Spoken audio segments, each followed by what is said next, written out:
Hello aspirants. M Civil Services के YouTube channel में मैं अभिषेक कुमार आपका स्वागत करता हूं। जैसा कि हमने अब CGPSC 2024 के लिए जो कि 9th ऑफ फरवरी को होने वाला है, उसके लिए एक सीरीज स्टार्ट की है पॉलिटी की, जिसमें मैं आपको रिवीजन मॉड्यूल की तरह इंडियन कॉन्स्टिट्यूशन या इंडियन पॉलिटी के इम्पॉर्टेंट टॉपिक्स कवर कर रहा हूँ।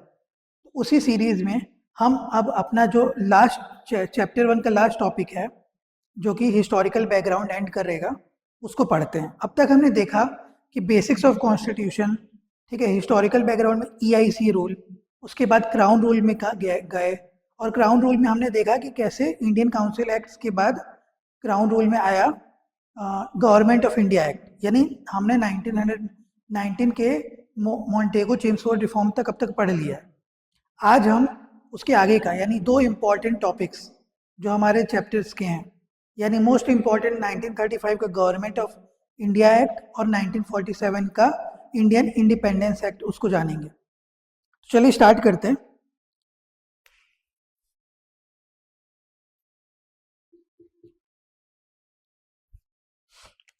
देखिए, 1935 का गवर्नमेंट ऑफ इंडिया एक्ट जो आया, उसके पहले दो और चीज़ें हुई थी।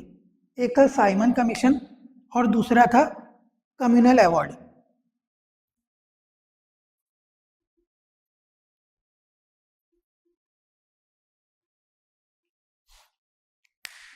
देखिए, ये दोनों बहुत ज़्यादा इंपॉर्टेंट नहीं है, पर बेसिक्स है तो मैं बता देता हूँ।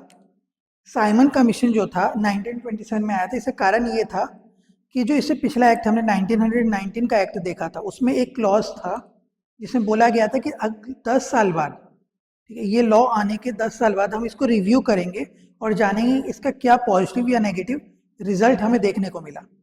तो ठीक है, ब्रिटिश पार्लियामेंट ने बोला था 1929 में कमीशन बनाएंगे और वो रिव्यू करेगा। पर क्योंकि इंडिया में बहुत ज़्यादा डिसकंटेंट हो गया था, उस लॉ के प्रति लोग बहुत ज़्यादा विद्रोह करने लगे थे, तो उससे बचने के लिए 2 साल पहले ही 1927 में ब्रिटिश गवर्नमेंट ने एक कमीशन बनाई सर जॉन साइमन के चेयरमैनशिप में या अध्यक्षता में, जिसका नाम पड़ा साइमन कमीशन। अब आपने कई मूवीज़ में या कई जगह पे पढ़ा होगा गो बैक साइमन, ये नारा, ठीक है। तो ये गो बैक साइमन जो नारा था, जिसमें लाला लाजपत राय की मृत्यु हुई थी, उसका कारण यही था, साइमन कमीशन, ठीक है। साइमन कमीशन के खिलाफ क्यों थे लोग? क्योंकि ये रिव्यू करना था किसको? इसको 1919 के एक्ट को, जो कि इंडियंस के लिए बना था। पर इस कमीशन में एक भी इंडियन नहीं था जो उस लॉ को रिव्यू करे अपने मुताबिक, इसीलिए इसके खिलाफ लोग गए थे। इसके बाद आया 1932 का कम्युनल अवार्ड। एक्चुअली क्या हुआ कि उस टाइम में Ramsay McDonald, British prime minister जो थे, उन्होंने कम्युनिटी बेस्ड अवार्ड यानी कम्युनिटी सेपरेट इलेक्टोरेट देने का बात किया। किसको? कम्युनिटी को। कौन सी कम्युनिटी? माइनॉरिटीज को।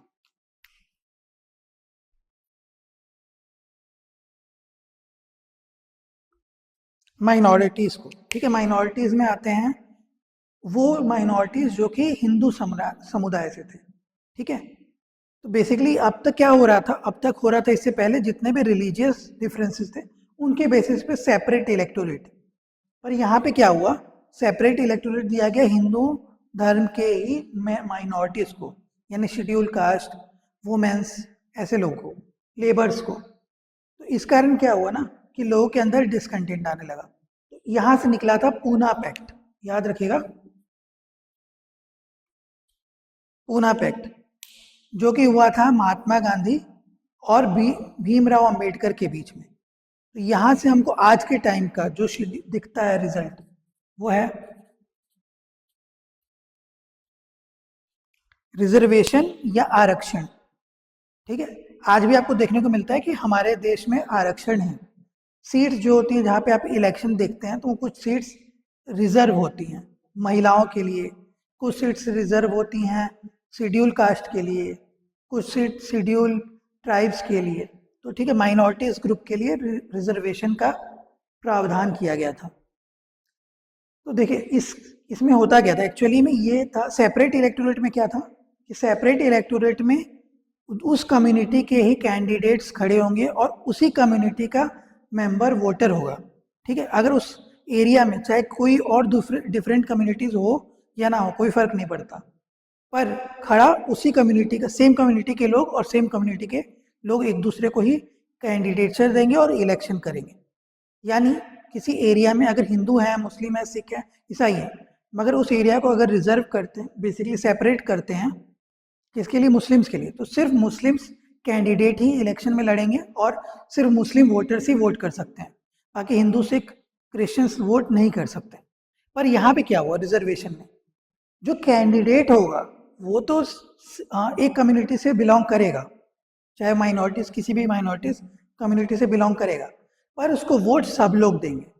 ये डिफरेंस है between reservation and separate electorate. ठीक है, तो उम्मीद करता हूँ आपको ये समझ में आ गया होगा। अब आगे देखते हैं हमारे कॉन्स्टिट्यूशन, यानी जो आज हम कॉन्स्टिट्यूशन देखते हैं उसका मोस्ट इम्पॉर्टेंट एक्ट, क्योंकि हम सब ने पढ़ा है कि हमारे कॉन्स्टिट्यूशन की बहुत सारे प्रोविजंस, बहुत सारे प्रावधान 1935 के गवर्नमेंट ऑफ इंडिया एक्ट से ही लिए गए हैं। तो चलिए उसके कुछ फीचर्स देखते हैं। सबसे पहला फीचर,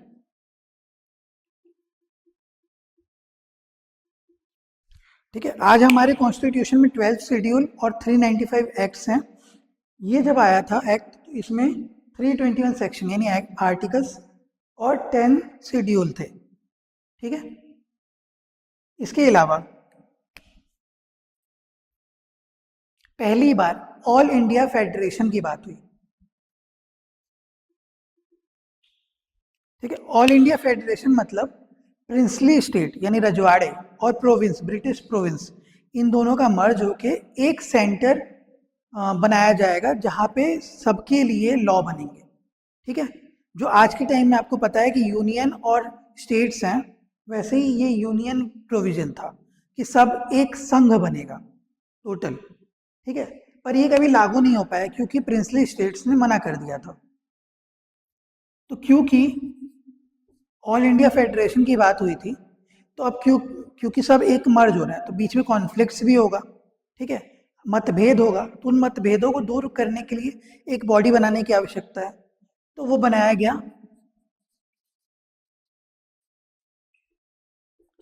प्रावधान दिया गया फेडरल कोर्ट का। आज ये टाइम जो है, क्योंकि हमारा जो आज का इंडिया है वो फेडरेशन नहीं है, वो क्वासी फेडरल है। ठीक है, तो हम जो है यूनियन ऑफ स्टेट्स है, ना कि फेडरेशन ऑफ स्टेट्स है। ये मैं जब आगे आपको चैप्टर्स पढ़ाऊंगा तो बताऊंगा डिफरेंसेस क्या होता है। तो फेडरल जो कोर्ट था, इसका काम था कि फेडरेशन में अगर कॉन्फ्लिक्ट होता है, मतभेद होता है, तो उसको रिजॉल्व करना। यानी princely state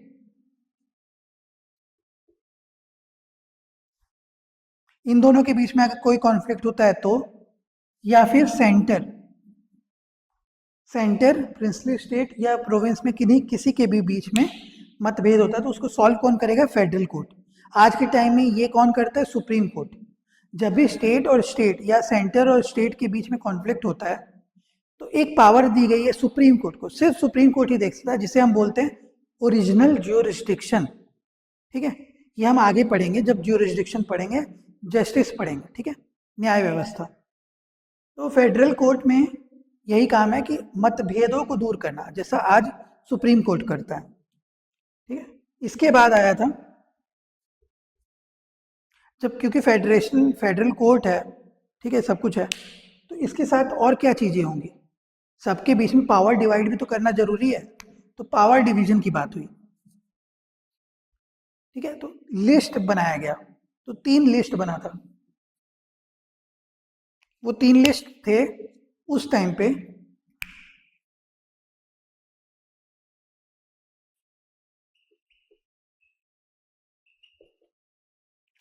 federal list, provincial list और कॉन्करेंट लिस्ट।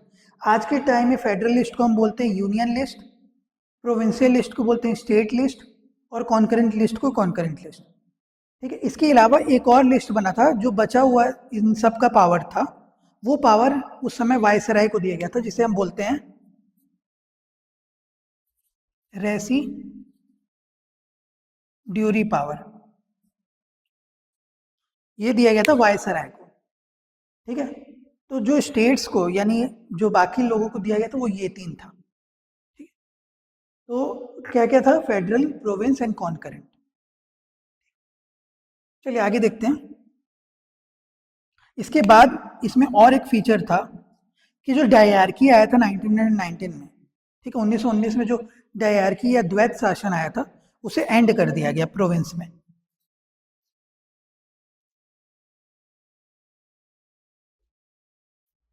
देखिए उस समय भी प्रोविंशियल ऑटोनॉमी या प्रांतीय स्वायत्ता की बात की गई थी, जो कि पूरी तरह ना देखिए हमने डायरकी के फॉर्म में देखा था, तो उसे एंड करके अब पूरी तरह स्वायत्ता दे दिया गया, यानी अपना लॉ खुद बना सकते थे वहाँ के लोग, ठीक है।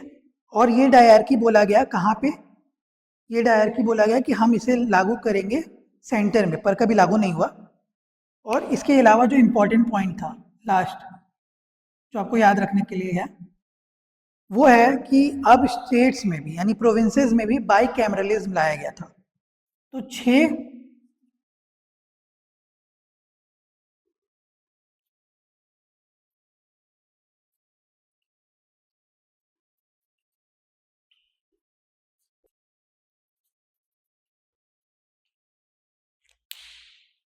प्रोविंसेस यानी कि बिहार, असम, यूनाइटेड प्रोविंस, बंगाल, बॉम्बे, मद्रास में आया बाई कैमरलिज्म।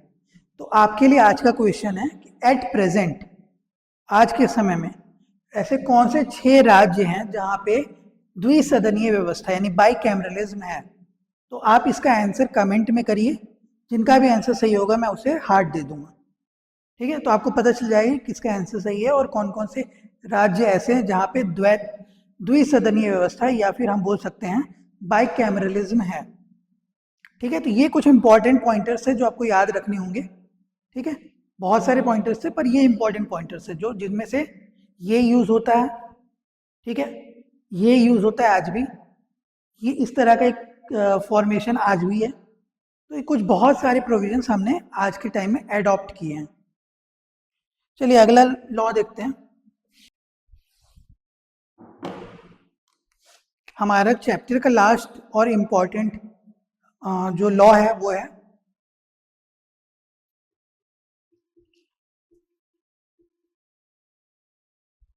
देखिए क्लेमेंट एटली, जो उस टाइम पे ब्रिटिश पीएम थे, उन्होंने एक डेट दिया था, ये फैक्ट है याद रखिएगा, 30 जून 1948 यानी 30 जून 1948 को हमारा प्यारा भारत आज़ाद होगा। ये डेट पहले मेंशन थी क्लेमेंट एटली के द्वारा, लेकिन हमें पता है कि हमारा प्यारा भारत आज़ाद कब हुआ। तो ये आज़ाद हुआ था इसके फीचर के थ्रू, इंडियन इंडिपेंडेंस एक्ट के फीचर के थ्रू। पहला जो पॉइंट फीचर था वो था 15 अगस्त 1947 यानी 15 अगस्त 1947 को हमें मिलेगा इंडिपेंडेंस। इसमें बोला गया एक और फीचर कि दो न्यू स्टेट्स का क्रिएशन,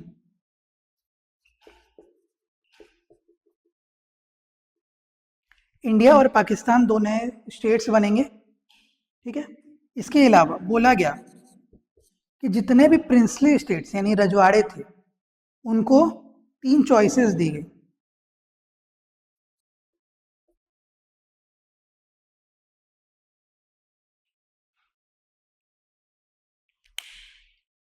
प्रिंसली स्टेट्स को बोला गया कि आप या तो इंडिया ज्वाइन कर सकते हैं या पाकिस्तान, या फिर रिमेन इंडिपेंडेंट, आज़ाद रह सकते हैं, ठीक है।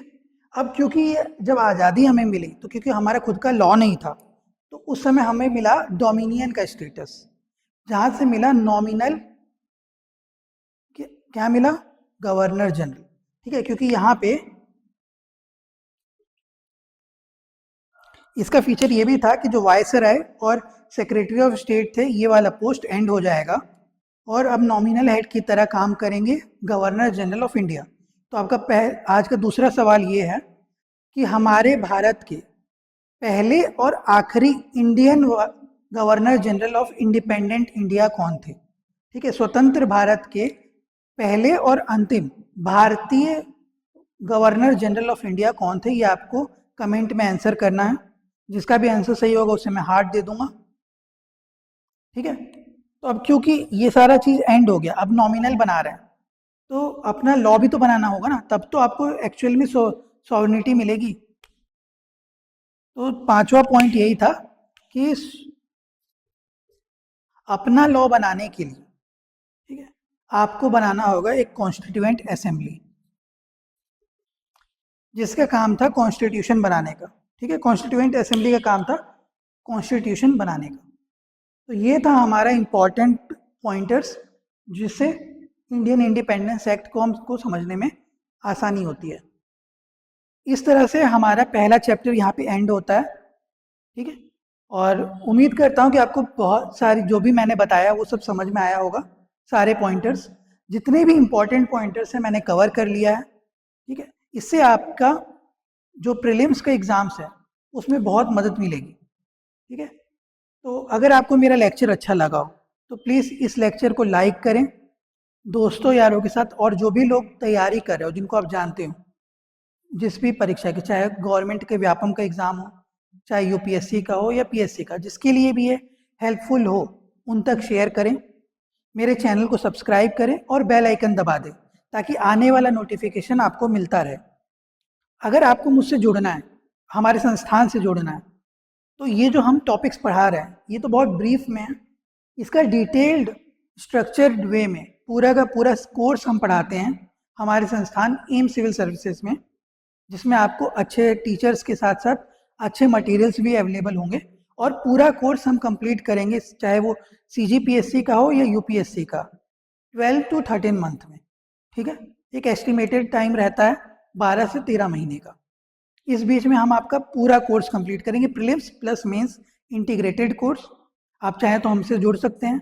इसके अलावा अगर आपको कोई डाउट हो और आप मुझसे सीधा मिलना चाहते हो, 1-to-1 इंटरेक्शन करना चाहते हो, तो आपको एक नंबर फ्लैश हो रहा होगा आपकी स्क्रीन पे सामने, उस पर आप मुझे 10 बजे से शाम को 7 बजे तक कांटेक्ट कर सकते हैं। इसके अलावा आप चाहें तो मुझसे आके भी मिल सकते हैं हमारे इंस्टीट्यूट में। मैं आपको सुबह 10 बजे से शाम को 7 बजे तक मिल जाऊंगा वहाँ पे। वो एड्रेस आपको सामने फ्लैश हो रहा होगा। चलिए, इस लेक्चर को हम एंड करते हैं। अब अगले लेक्चर में हम स्टार्ट करेंगे प्रीएम्बल, यानी प्रस्तावना। ठीक है, तो जितने भी इम्पोर्टेंट टॉपिक्स हैं इन सब को हम कवर करेंगे, जो कि प्रीलिम्स के बेसिस पे इम्पोर्टेंट होते हैं। तब तक के लिए have a nice day and thank you.